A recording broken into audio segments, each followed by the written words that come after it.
everyone, and welcome to Butterfly Learnings Podcast. Today we have Dr. Mihir Parikh with us, who is a licensed rehabilitation psychologist and a special educator, and also the founder of Urja Counseling and Remedial Center, jointly run by Pooja Parikh.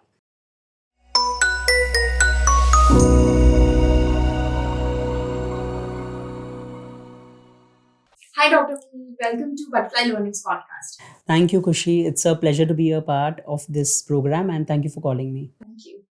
So, can you tell us a little about your journey, like how you started and what inspired you to be a rehabilitation psychologist? Okay, so it's been 15 years into the field now, and I believe when I started studying psychology, I honestly am not good at maths. Oh, So it was a forced choice, oh, and I had no option but take up humanities okay. to study. And then I started excelling very well in the field of psychology because I started liking the subject. I had good teachers, and that's how I am here in this field. Also, if I talk about my role as a rehabilitation psychologist, then after finishing my master's, I started working with children with special needs. And then I somewhere felt that, oh, I love working with them. I loved working with them. And I felt that I can try to bring a difference. So that's how I got into the field of rehabilitation, which means serving children with special needs. So, what are the core services जो आप अपने ऊर्जा counselling and remedial centre में आप बच्चों को देते हैं? Okay, so as the name suggests, Urja Counseling and Remedial Center, so counseling is one of the primary services that we provide. So parent counseling हो गया, बच्चों की counseling हो गई, उनके जो दूसरे स्टेक होल्डर्स जो पेरेंट्स के साथ आते हैं, उनके टीचर्स वगैरह, तो उनको भी हम गाइडेंस और काउंसलिंग देते हैं. We also do psycho educational evaluation, psychological testing, बच्चों को एप्टीट्यूड टेस्ट देना या करियर काउंसलिंग वगैरह होना. तो ये काउंसलिंग का पार्ट है. जो रेमीडियल्स है, जहाँ पर बच्चे जो नॉर्मल स्कूल्स में जाते हैं या स्पेशल स्कूल्स में जाते हैं, तो उनका एकेडमिक बेस कैसे बिल्डअप करना, तो वो रेमीडियल सर्विसेज हम देते हैं. बट उसके अलावा वी रन ऊर्जा special school, which is an important strand of ऊर्जा, जहाँ पर स्पेशल नीड्स के बच्चे 4 साल से लेकर 40 ईयर्स तक के जो इंडिविजुअल्स हैं, वो लोग, आई वुड से 50 ईयर्स, वो लोग आकर अपना स्कूलिंग करते हैं, अपने वोकेशनल सीखते हैं. And also there are multiple initiatives like U Mart करके जो है. देन बच्चों का, then there is another project me and mama, जहाँ पर बच्चे वोकेशनल एक्टिविटीज़ सीख कर अपने पेरेंट्स के साथ काम करते हैं. Then we showcase their products. So there are multiple things. Apart from that, we also consult in various normal schools, जहाँ पर हम टीचर्स ट्रेनिंग देते हैं, टीचर्सों को हेल्प करते हैं कि आप बच्चे को कैसे आइडेंटिफाई करो. सो ऊर्जा in it self has multiple divisions and each is doing different in its own way. That's great. But जब आपके पास कोई स्पेशल नीड्स का कोई ऐसा किड आता है, तो आप उसको आगे की प्लानिंग भी बताते हैं कि उनको थेरेपी लेनी है, नहीं लेनी है, या आप कैसे उनको आगे गाइड करते हैं पेरेंट्स को? सो जब भी पेरेंट हमें अप्रोच करता है, तो there are two ways in which they come. One, कि उनको किसी डॉक्टर ने ऑलरेडी रेफ़र किया है और कहते हैं कि आप यहाँ पर अपना इवैल्यूएशन वगैरह कराओ. सो हम बच्चे को इवैल्यूएट करते हैं, and on the basis of that evaluation, अगर बच्चे को कुछ एडिशनल टेस्टिंग की ज़रूरत होगी जो बाहर होगी, तो वो पेरेंट्स को गाइड करेंगे. और एल्स बच्चा कहीं ऑलरेडी बाहर से टेस्टेड आया हुआ है और उसको क्या क्या थेरेपीज़ की ज़रूरत है, वो हम पेरेंट्स को गाइडेंस देते हैं. So it's just not about guidance with regards to therapies, लेकिन वो बच्चे की स्कूल को लेकर बोलो, या how the parents have to be with the child, जो बच्चे के मैक्सिमम ग्रोथ को कंट्रीब्यूट कर सके, उनको अलग अलग जगह पर रेफ़र करना, जो we at Urja are not able to help. तो वो सारी चीज़ें हम काउंसलिंग सेशन में पेरेंट्स को हेल्प करते हैं. That's really Yeah. great. So, जैसा आपने मेंशन किया, यू मार्ट आपका एक प्रोजेक्ट है या एक नया आपका एक आइडिया है, तो आप इस आइडिया के बारे में बता सकते हैं कि ये आइडिया आपके पास कहाँ से आया कि आपको ये स्पेशल नीड बच्चों को उतना इंडिपेंडेंट बनाना है that they start working in a mart and then they can be independent in further life? So UMART was not a happenstance, बहुत सोच समझ कर उसका प्लानिंग हुआ, बट कुछ सैड एक्सपीरियंसेस के साथ जब कोविड स्ट्रक हुआ और मेरे कुछ एक दो बच्चे जो मेरे पास आते हैं, unfortunately those parents passed away, और तब हमने रियलाइज़ किया कि ओवरऑल मेरे जो बच्चे थे वो बाहर कोविड में नहीं निकल सकते थे क्योंकि उनके पास प्रोडक्ट्स का नॉलेज नहीं था, पेरेंट्स क्वारंटीन थे और वो बच्चे को अगर बाहर जाना था तो उनको मनी मैनेजमेंट नहीं आता था। तो ये सारी चीज़ों से हमने we all brainstormed and then we thought के हम कैंडल मेकिंग कर सकते हैं, हम बच्चे को अगरबत्ती बनाना सिखा सकते हैं, that the other institutes also do, but ये कुछ ऐसी चीज़ जो बच्चे को डे टू डे लाइफ में काम आए, and that's how we came up with the concept of running a super store for them. तो सुपर स्टोर की जब बात हुई तब then we also thought of कि हम डी मार्ट जैसा कुछ बड़ा खोले, but of course it was a very expensive project, and therefore we came up with a small mart with an intention कि पहले हम बच्चे को वहाँ पर साइमल्टेनियसली ट्रेनिंग देंगे, और ट्रेनिंग के साथ साथ अगर हमें लगता है कि बच्चे अब इक्विप्ड हो गए हैं, so then we start employing them. तो जो पेरेंट्स एक तरफ से डिस्टर्ब्ड है that after my child's education बाद में क्या, so I think Umart is one of the places जहाँ पर बच्चा आके जॉब कर सकता है, बच्चा आके अपने आप को ट्रेन कर सकता है, एंड अपार्ट फ्रॉम दैट वो लाइव कस्टमर के साथ डील कर सकता है। सो it's not even a simulated environment, it's a natural environment where the child is just there, but of course children who are above 18 years old, Okay. and therefore they are able to work. So there might be challenges in this, of course, the customers are very normal and very natural in that environment. Right. So do these kids understand what the customer is asking for? So UMart again, हम वहाँ पर वो बच्चे को पहले priority देते हैं जिनका अंडरस्टैंडिंग लेवल अच्छा हो, जिनकी स्पीच में कुछ क्लैरिटी हो, so it does not become that difficult कि वो कस्टमर को समझने में उसको मुश्किल आए।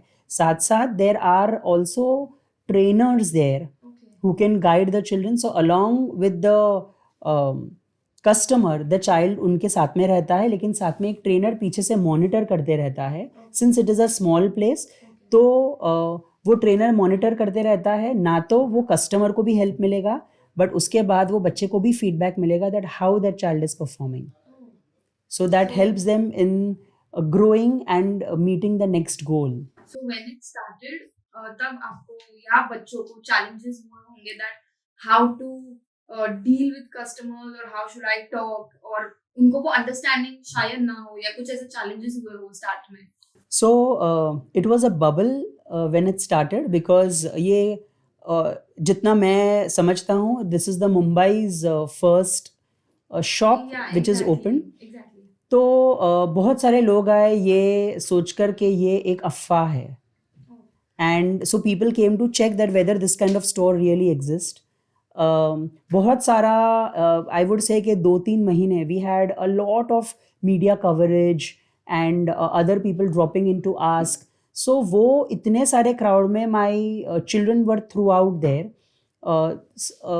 seeing me and my work partner Pooja ma'am, हमारे interviews हुए या हमारे लोगों के साथ interaction हुए, तो वो करते करते बच्चे काफ़ी automatically confident हो गए, and then of course behind the scenes उनको training दी जाती है, and बहुत सारे role plays किए जाते हैं इन अ सिम्युलेटेड वे, जहाँ पर बच्चे समझते हैं कि अच्छा हमारे साथ कोई ऐसा बात करेगा तो हमको क्या बोलना है।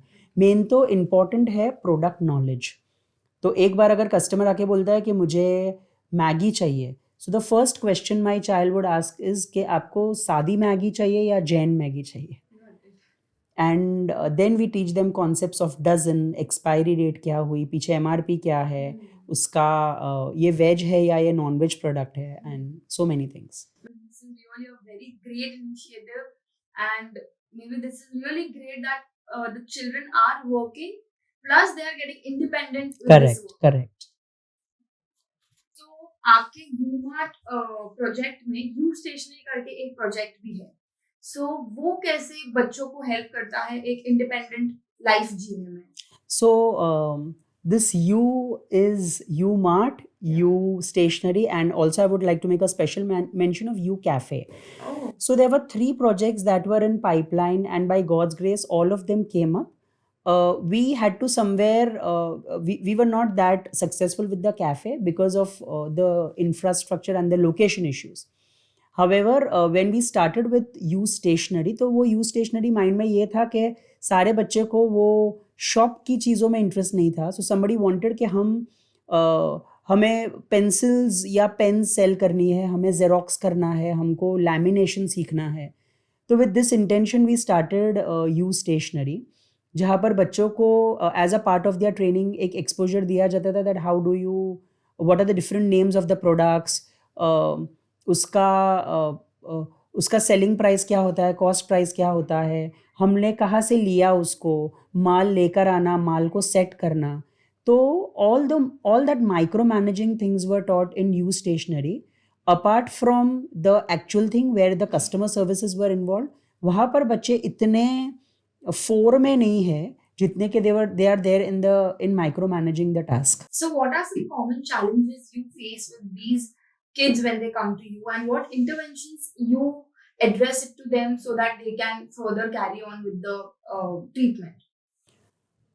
So if I talk about specifically about Urja Special School, then the kind of challenges that comes across is one, a lot of attendance issues, where we are trying to give them a plan and work on the plan, but for that the child has to be present. Number two, many a times children who face genuine health issues also don't come up because of their health issues. Thirdly, acceptance level of parents. That is the major thing when the parent gets to know that the child is neurodivergent. Correct. So there, to make the parent understand, to also live up to the parents' expectations, because at that point in time the acceptance level for them is poor. So we are somewhere sailing in their boat and understanding the situation, not to make them feel bad about the whole condition, which in a process they start getting more better because they learn to accept it better. And most importantly, children who are very hyperactive or with a lot of sensory issues. So then in a setup where we cater to children more on one-on-one basis, and there are around 4 or 5 children sitting in a school for their session. So this particular child gets restless, and there has to be one person behind the child. So the teacher gets a lot divided in the whole process. So I think that's the primary challenge that we face when we are dealing with special needs. Oh, and apart from Urja as well, when a child comes to you, but like he is or she is hyperactive or is autistic, but he is not a part of your Urja school. So what challenges do you face when they come for first appointment? So basically what happens is, unfortunately, we always keep on telling parents that आप उसको phone मत दो. And just to make the child compose, either mummy हमें information देती है या पापा information देते हैं, एक पेरेंट बच्चे को होल्ड करके रखता है. बट काफ़ी बार if there is only one parent is come, तो बच्चे को मोबाइल दे देते हैं उसको शांत करने के लिए. नाउ हैविंग सेड दैट, वो सारी चीज़ें करने के बाद हमने पेरेंट को कुछ ऐसे बोला कि you go to this person for therapy, आप यहाँ पर जाओ, आप हमको फीडबैक दो, फॉलो अप दो. And after 3-4 months when they are back, ये बोलकर कि हम वहाँ गए थे लेकिन हमको वहाँ जमा नहीं, या तो हम वहाँ जा ही नहीं पाए क्योंकि हम बाहर गाँव चले गए. So then what is the next help that they are expecting, क्योंकि उनको फर्स्ट लेवल पर हेल्प कर दिया, तो कहीं ना कहीं उनका कॉम्प्लायंस थेरेपी को लेकर पुअर रहेगा या वो लोग वहाँ जाएंगे ही नहीं. So then my next step to help them would completely be defeated, क्योंकि अपना पहला ही गोल मीटअप नहीं हुआ. सो आपको क्या लगता है कि जब एक बच्चा डायग्नोज होता है ऑटिस्टिक या ADHD से, तो आपको कितना वो चीज एक इम्पोर्टेंट लगती है कि उसको थेरेपी कंसिस्टेंटली देना बहुत जरूरी है? मतलब पेरेंट्स को आप वो ये क्या मैसेज देना चाहेंगे कि थेरेपी इज कंसिस्टेंट तो ही आपको रिजल्ट दिखेंगे? सो सबसे पहले रोल ऑफ अर्ली इंटरवेंशन, कि जितना जल्दी आप बच्चे का प्रॉब्लम पकड़ में आएगा उतना काम आसान हो जाएगा, because the child is like a wait clay, जितना जल्दी आप मोड़ सको. But even after intervention parents वो एक्सेप्ट ऑफ कोर्स नहीं करते हैं, बट अगर कर भी लिए तो उनका वो एक you can say there is a stigma कि नहीं हमें थेरेपी नहीं देनी, अगर ये थेरेपी जाएगा तो हम बाहर क्या बोलेंगे दैट ये थेरेपी जाता है। सो of course apart from attending therapy, क्योंकि थेरेपी से पेरेंट खुद ये महसूस करता है कि बच्चे के अंदर फ़र्क आया है, but because of the social stigma वो नहीं कर पाएंगे। एक दूसरा, the therapies go very expensive and therefore it is not possible for parents to afford so much. लेकिन मैसेज ये देना चाहूँगा कि जितना जल्दी प्रॉब्लम पकड़ में आए, जितना जल्दी थेरेपी स्टार्ट करो, it would be very good. Consistent रहना, डॉक्टर शॉपिंग ना करना कि हमें यहाँ फ़र्क नहीं पड़ा लेकिन बाहर साथ में बैठा हुआ पेरेंट ने ऐसे बोल दिया कि इधर अच्छा है और अगर आप वहाँ जाओ। सो इट इज़ नॉट अबाउट कोई अच्छा है, इट इज़ अबाउट आपके बच्चे को कौन सा सूट हो गया है।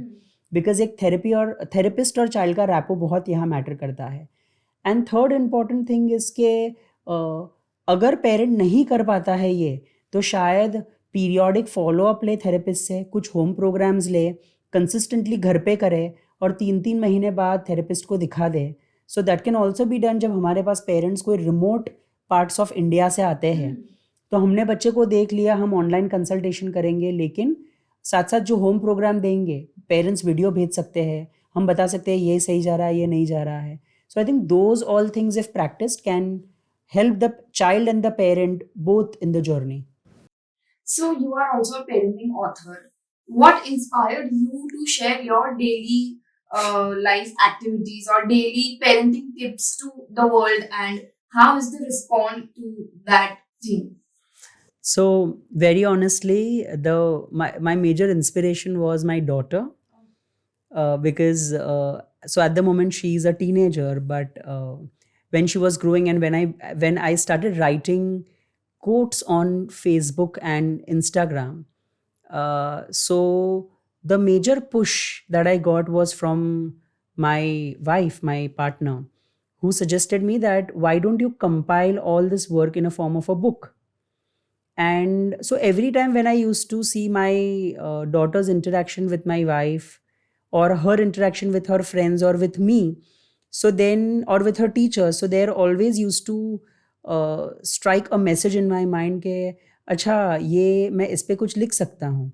So this was with the entire idea that it's just not going to benefit few, but it's going to benefit a mass. And when I started writing, when I started building followers on this, I realized that दूर दूर से भूटान से somebody is messaging me, Nepal से somebody is messaging me, कोई छोटे remote area से कि sir अभी हम यहाँ अटके हैं, what should be the next step. Then I happened to work with one very reputed institute which took me training for training across India, across schools in India. There I happened to take one training session, and there one teacher told me कि sir मैं आपको follow करती हूँ, and it really made me feel very good that ओ इतने remotest place पे आज अगर कोई मुझे जानता है नहीं but मेरे काम को जानता है, and that lady used to put my message as her status. She used to forward it to so many other parents जिनको वो parenting की help मिलती थी.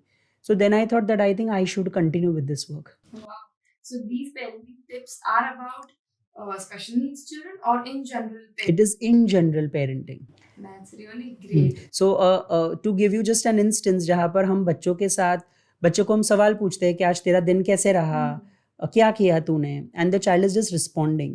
So तब I always used to feel कि ये तो सिर्फ question and answers का session है. How much is the child sharing? So is your child just responding to you, or is the child sharing with you? तो ये mind में thought आया, and then I used to write down. So how many books till now have you written?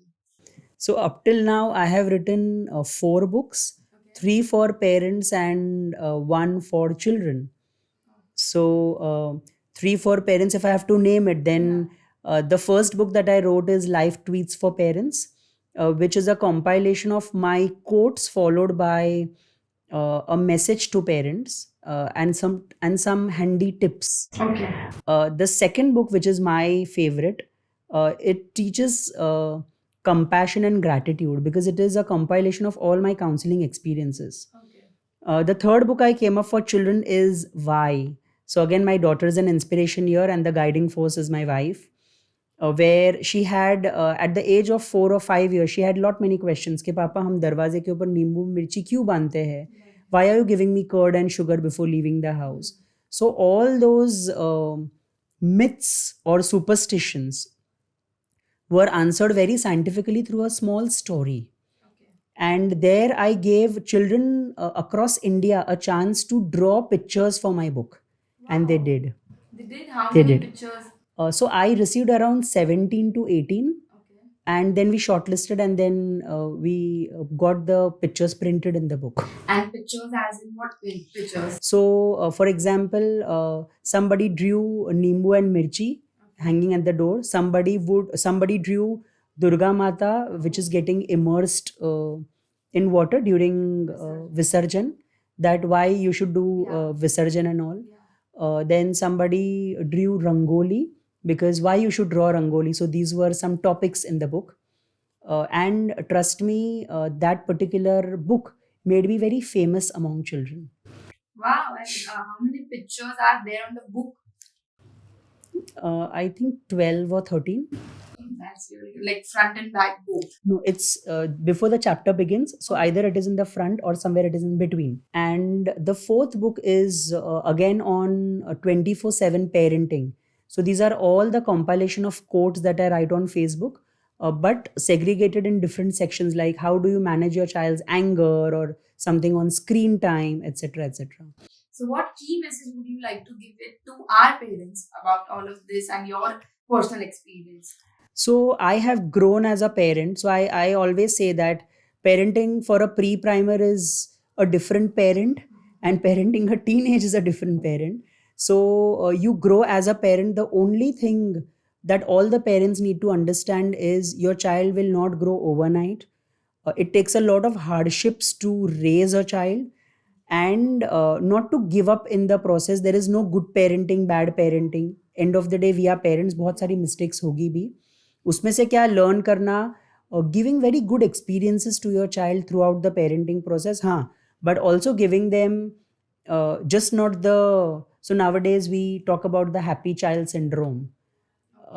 हम बच्चे को हमें सिर्फ खुशी रखना है. The child has to smile only, but also give them that sunlight where the child learns that, oh, life is not that goody goody. I will have to be in the sun, and मुझे थोड़ा बहुत वो गर्मी भी लेनी पड़ेगी, hardships in life.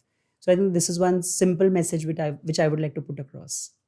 What hope can you share with parents about the future of their neurodivergent child?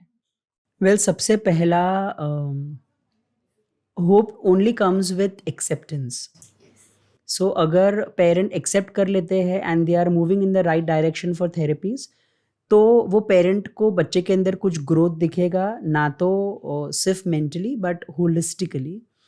दूसरा कि parents should somewhere start training themselves as care givers. So but एक थिन लाइन ऑफ बाउंड्री होनी चाहिए कि मैं पापा या mummy से ज़्यादा थेरेपिस्ट नहीं हूँ.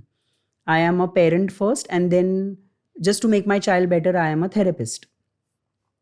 अगर ये चीज़ हम पेरेंट्स के माइंड में डालें और पेरेंट इसको फॉलो करने लगे, सो होप ये हो जाएगा that your child's every child has a future which is destined. I believe a lot in destiny.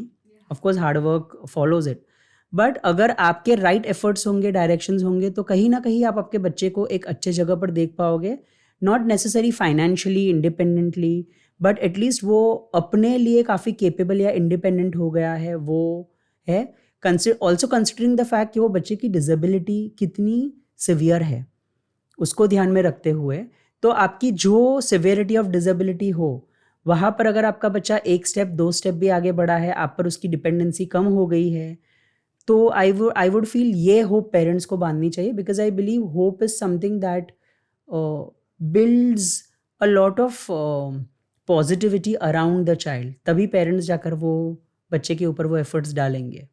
इसके अलावा भी जब पेरेंट्स के पास एक चॉइस होती है कि बच्चा नॉर्मल स्कूल में नहीं जा सकता है because of the behaviours and different types of उनका डायग्नोसिस जो होता है, दे हैव दैट स्टिग्मा और एक डर होता है कि नहीं मुझे इसे स्पेशल स्कूल में, that the word special school is something that parents don't want the tag on their child.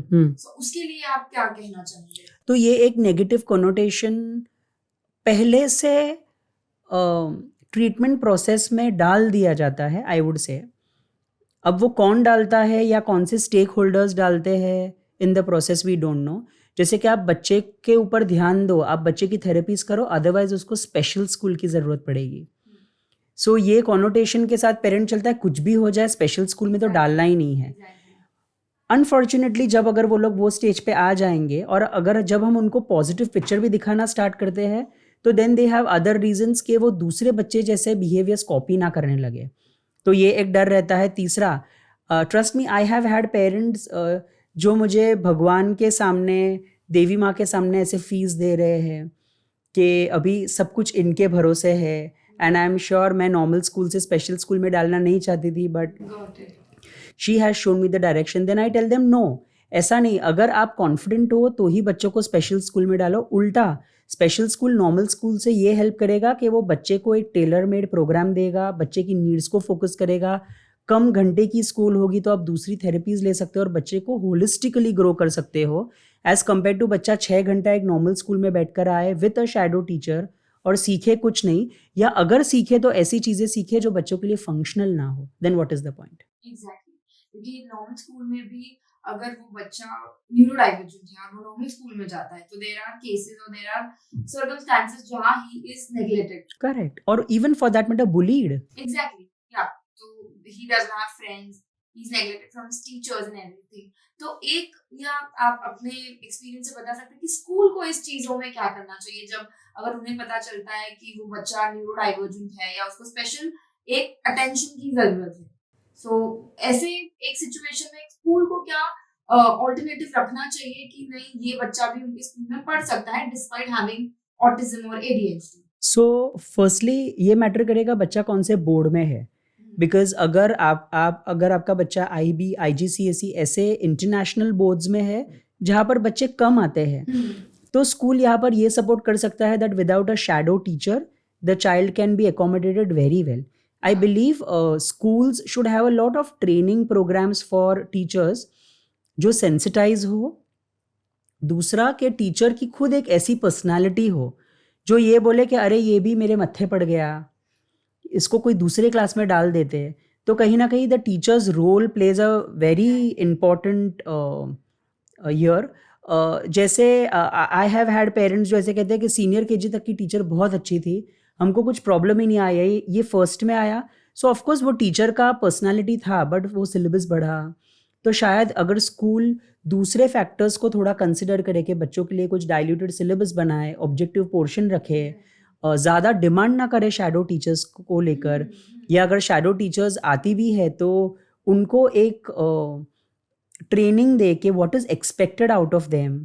तो ये सारी चीज़ें अगर स्कूल करने लगेगी तो जो हम रियल मायनों में इंक्लूसिविटी की बात करते हैं वो लगने लगेगा, where the child has to be more independent in the process. Shadow teacher से बच्चा ज़्यादा से ज़्यादा डिपेंडेंट ही हो जाएगा, और ये भी ऐसी शर्तों के साथ कि जब शैडो टीचर एब्सेंट होती है तो बच्चे को नहीं आना है।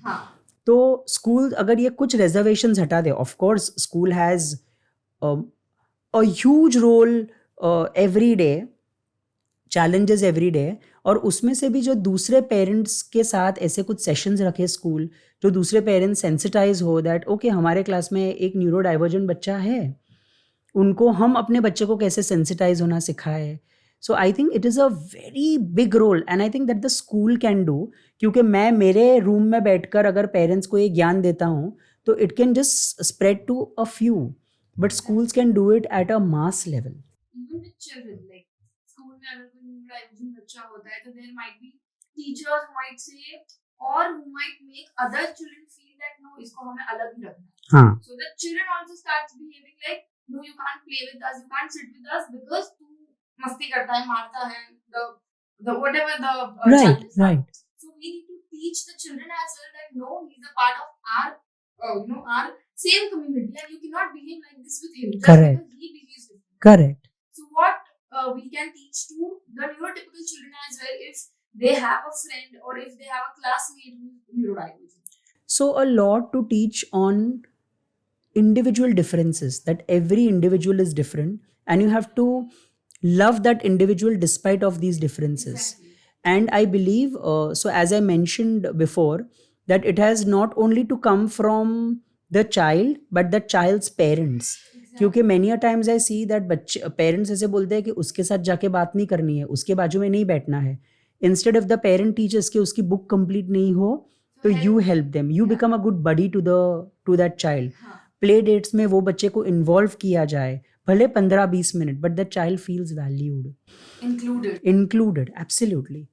तो अगर ये किया जाए, स्पोर्ट्स में बोलो, हर एक्स्ट्रा करिकुलर एक्टिविटीज़ में बोलो, अगर बच्चा हाइपर एक्टिव है तो उसको टाइम आउट देने के बजाय why can't we have a didi और any peon for that matter जो बच्चे को ग्राउंड में राउंड करा के लेके आए, keeping the parents into the loop कि ऐसे ऐसे हमने ये स्टेप लिया, बच्चे को मेडिटेट कराए, बच्चे को कुछ म्यूजिक कराए, and when the child is settled down and then the child is brought back to the classroom.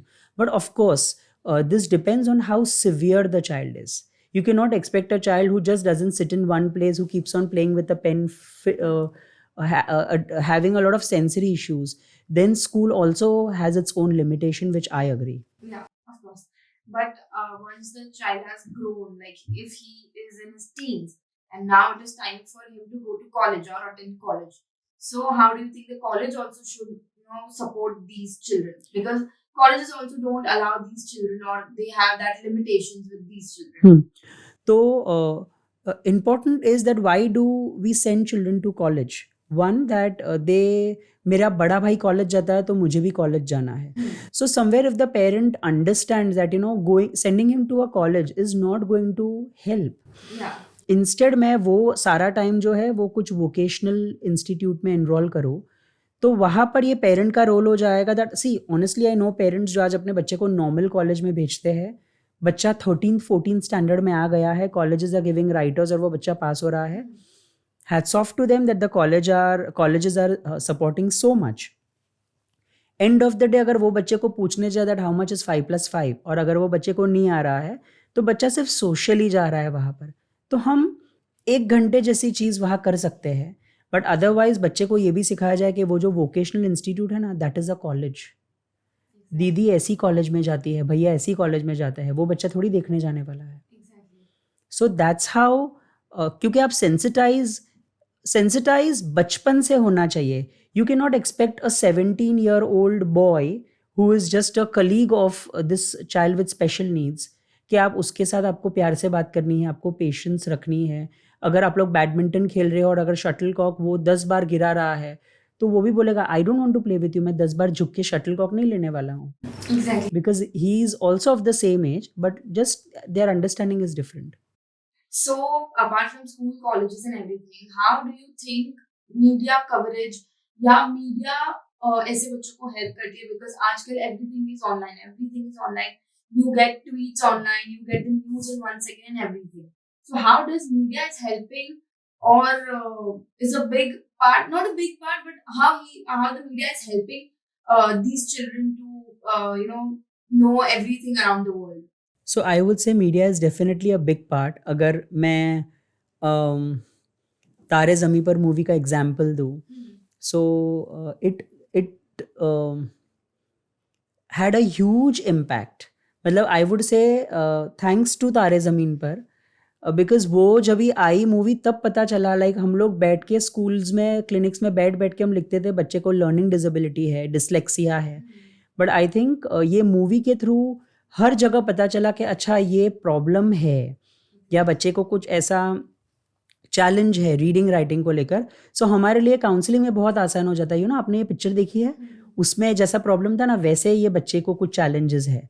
So media plays a major role in fact to also share this delightful moment.